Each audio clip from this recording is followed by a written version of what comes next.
comme un goût de... Y a comme un goût de cendre dans ma terre, des espoirs calcinés et des rêves incinérés. Peut-être le climat qui brûle, peut-être l'appétit dévorant des plus puissants. Y a comme un goût de peur chez les enfants, les petites filles étouffent des cris derrière les maisons.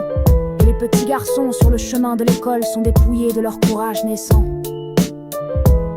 Y a comme un goût d'injustice dans l'économie, l'argent détourné se déverse de toutes parts dans les poches des uns, tandis que la sueur salée des autres s'évapore entre leurs mains vides. Y a comme un goût de dictature au sein des démocraties, la même main invisible qui choisit chacun des candidats et les machines qui savent les résultats des élections avant le décompte des bulletins. Y a comme un goût de divorce avant même le mariage, une voix métallique qui résonne au cœur de la société et qui déclare une guerre à perpétuité entre les hommes et les femmes.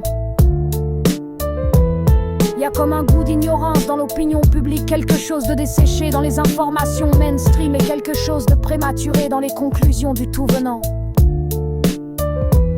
Y a comme un goût de funérailles dans les chants religieux, les hurlements de la foi qui sont des mises à mort de la raison. Et pour que la raison survive, elle doit se cacher dans les livres et dans le murmure de ceux qui essaient encore de réfléchir quand tout chante et prie. Y a comme un goût de trahison dans les amitiés, les grandes amitiés sont mortes avec le passage du bac et elles ont été remplacées par les grandes ambitions et les grandes jalousies, par le poison de la comparaison douloureuse.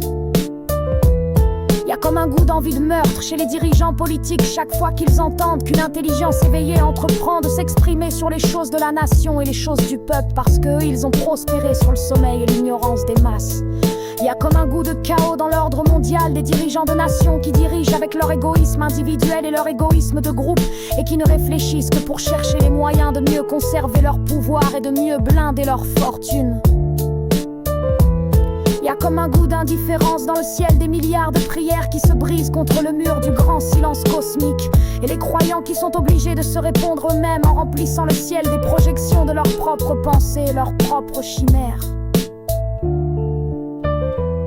Y a comme un goût de désespoir dans mon humanité, la persistance des religions et la persistance des suicides, et toujours aucun sauveur qui descend du ciel, aucune armée d'anges qui descend du ciel, aucune cohorte de vaisseaux de lumière qui descendent du ciel.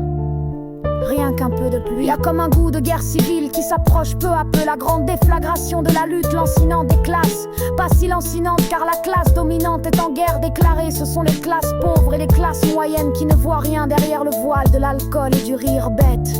Y a comme un goût de larmes chez les jeunes diplômés, derrière le courage nécessaire pour se frayer une place dans le monde du travail, les larmes des sacrifices continus et des luttes sans fin.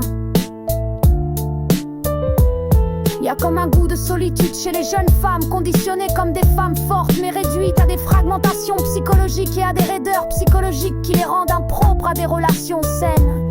Y a comme un goût de résignation chez les activistes, le peuple qui ne se lèvera jamais comme un seul homme, aucun mot d'ordre qui ne soulèvera quiconque par la seule force de sa pertinence, tandis que l'abrutissement trouve un écho sous chaque toit et dans chaque profil. Y a comme un goût de révolte dans le rap, la seule musique qui regarde en face les problèmes les plus importants et qui refuse d'annoncer les mêmes âneries que les autres musiques destinées à faire tourner les reins et à faire sautiller les seins. Alors on trouve toujours le temps de chanter et de danser, la vie sur terre et rire et larmes, feu vivant et peur glacée, grands sauts et grandes chutes, la volonté de se relever et de continuer d'avancer. La grande promesse vient de la vérité elle-même, l'esprit qui ressort de tout cela grandit et toujours pur. Des nuits de tristesse et des journées de travail qui font fleurir de nouvelles idées et de nouvelles actions. Des temps de bonheur qui se dilatent au fur et à mesure en gagnant du terrain sur les revendications de la souffrance.